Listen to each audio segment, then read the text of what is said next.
Pork belly is on the menu. It's fatty, it's rich, it's succulent, and we're gonna coat this whole thing up with a ginger and chili dry rub. Then we're gonna go hang it in the fireplace, and we're gonna slow roast this thing over a hot hickory fire.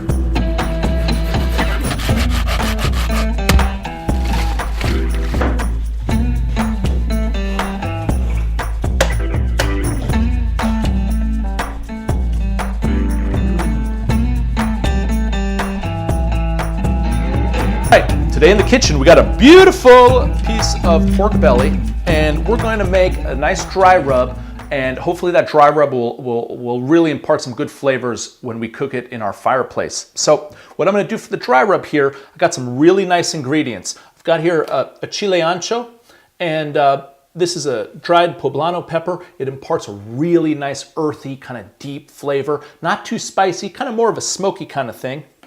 We got some chile de arbol, which has got a lot of spice, like a real kick, nice color. We're gonna balance that off with some fresh ginger. We've got some Maldon sea salt flakes.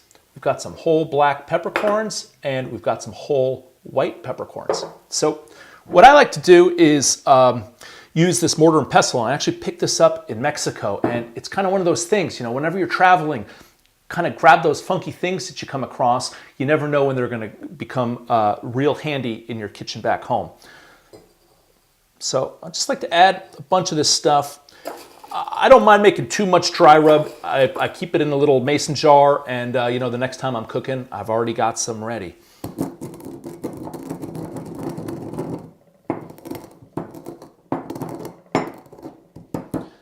So got some stuff here. You know, one of the things is how much do you grind it, right? So you could put this in a coffee grinder, do the same effect as you'd get out of this mortar and pestle. What I like to do when I'm cooking something over a live fire is actually keep these chunks much bigger.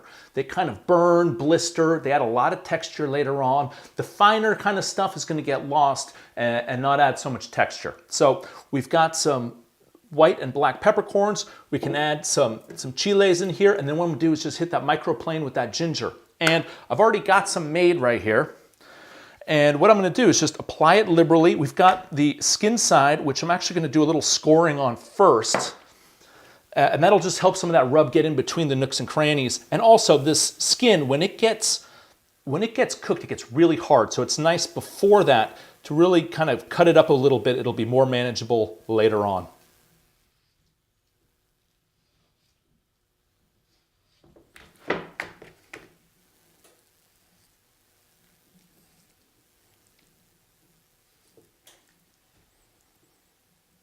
All right, and we got our dry rub right here. I'm just gonna try to get that right in those nooks and crannies. I'm not gonna worry too much about this side. This is gonna take a lot of the heat. It's really gonna blister up. It's gonna get that nice crispy chicharron effect.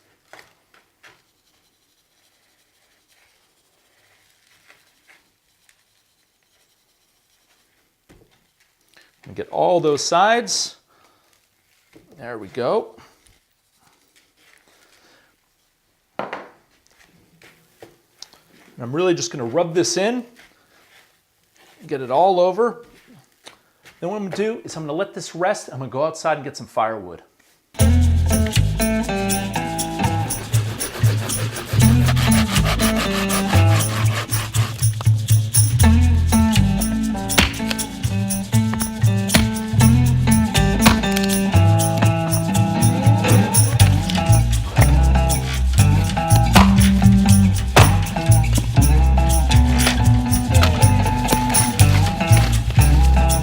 All right, dry rub is on, wood is split, let's go make a fire. You can do this technique if you're gonna be doing your charcoal grill outside or your starting smoker. Regardless of what you're doing, starting a nice hardwood fire is gonna really impart some beautiful flavors, some caramelization, and it also kind of feels right. It's like the kind of an ode to the ritual of sitting around cooking around a fire with friends. So get some shavings going here. All right, I'm going to start this fire the old bushcraft way, and that is with a ferro rod and a knife. it's a good skill just to practice, because when you're out camping, you're out in the woods, a lighter might not always work. The little spring pops off, or it's just kind of too cold to work well. But whenever I'm out collecting wood, I always try to find some tinder kind of stuff, some birch bark, other little scraps and things like that that'll take a spark. So I'm just gonna hit this a little bit. Okay. We're gonna just move this into the fireplace.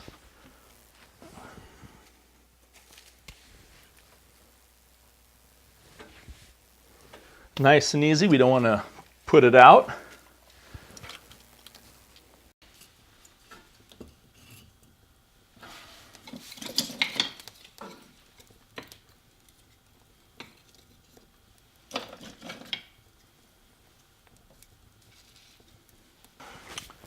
All right, well, while that's going, I'm going to get the meat hook set up. We're going to hang the pork belly just from the top of the flue here. There's a little hole, and that should get us a good distance, get some really good heat without getting really kind of right into the direct flames.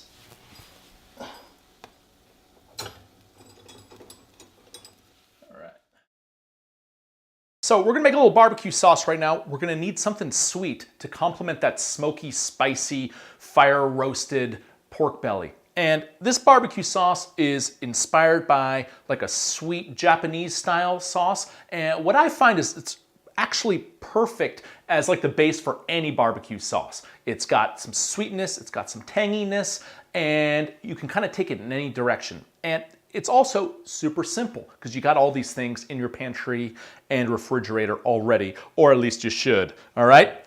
Ketchup, about 3 parts ketchup, Worcestershire sauce, 3 parts, all right? Then we're gonna go into some soy sauce. It's about 1 part soy, and then we've got some honey, and that'll be about a half a part or so, okay? And I'm kind of the feeling of like death before measuring, so I like to just do it, taste it as I go, and hopefully we come up with something pretty special.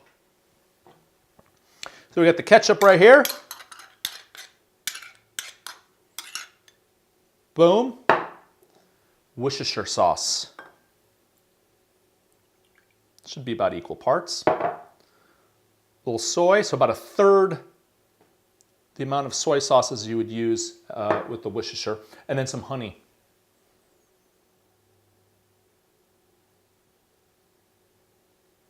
Now again, I wouldn't call this like a finished sauce. I would say it's sort of like the framework for something that you're going to kind of work from later on.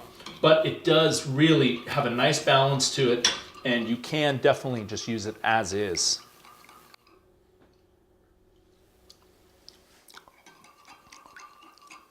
It's great. It actually really doesn't need anything. Let's put this aside. We'll see once that pork belly is kind of done, and you know, we'll see what the flavor is looking like on that thing. Then we might want to come back to the sauce and kind of tweak it a bit, but I think it's pretty good. Got these beautiful carrots, and these guys, what we're gonna do is just fire roast them, and then we're gonna throw them in the pot underneath the pork belly. It's gonna get those drippings, and it's gonna slow cook in that, get some real nice flavors.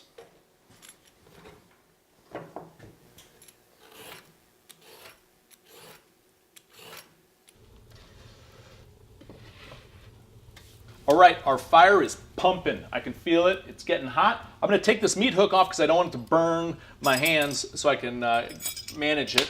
But the important thing, and the reason why I kind of waited till right now, is to get the temperature just right on this fire. And the way that I do that is just by sticking my hand out where the meat is gonna be and do sort of like a quick count. So it's like 1, 2, 3, 4, like 5 is starting to really hurt. So 5 is like a great temperature for things like pork, chicken, etc. You want red meats and things like that, you want a higher temperature. So this is good right now. This is like a 5 count. So I'm gonna hang the pork belly. I'm gonna put a pot underneath it to get those drippings. We're gonna roast up these veggies, and then we're gonna throw those veggies in the pot with the drippings, and hopefully we're gonna have a pretty spectacular meal. So we're gonna hang this pork belly. A couple of holes. Whoop, that was a big hole. That's all right. So let's see what we got here. This contraption. It's gonna hang like that. So we're gonna do one on this side. There we go, and do another one. Whoa, right about there. And it's on a little swivel. Works pretty nice. Let's get it going.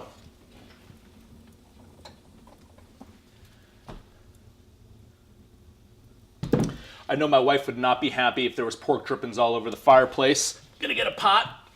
Got this nice big cast iron. Yeah, let's put it right there. That'll capture all those drippings and add some nice flavors to our vegetables later. I'm gonna wait just about 2 or 3 minutes, get some of these coals going a little better. What I'm gonna do is kind of pull that wood down now that we're getting more embers down in there, more coals back in there. Pull that out. We're gonna put the veggies right on the coals, get them nice and blistered and charred, then we'll move them into the pot.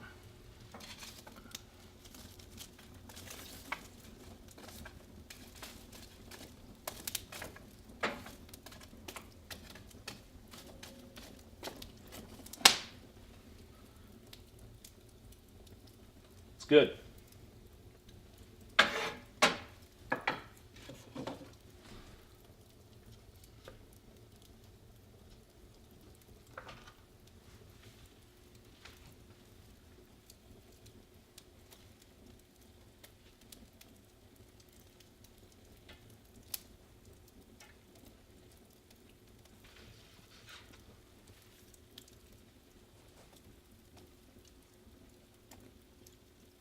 Let's get this garlic going.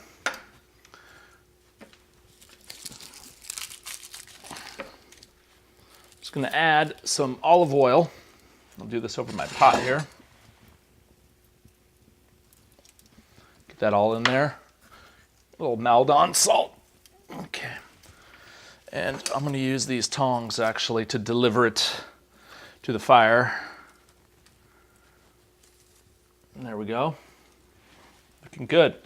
Starting to get nice and roasted, but we don't want them too roasted. Let's get them into the pot. They will cook the rest of their time in the juices of the pork belly. Let's get these onions in there. We got a great bed of coals going on right now. It's time to add more wood, move these coals around the pot. We're gonna add sort of heat to different angles of this pork belly and impart more of that smoke flavor.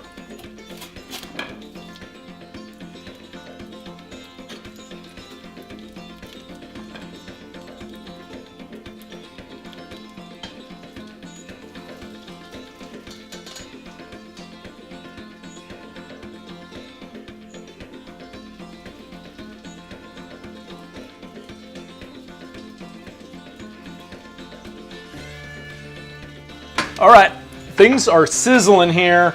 It's smelling amazing. The juice is coming down. The veggies are roasted and moist and delicious. I'm gonna let this go for about another 20 minutes. I'm gonna run out, gotta get some beers, gotta kind of clean up the place, got people coming over. I also gotta check the sauce, make sure that it's doing all right, because I'm gonna paint that sauce all over this pork belly when I'm done. So I hope you enjoyed this episode, and I will see you next time.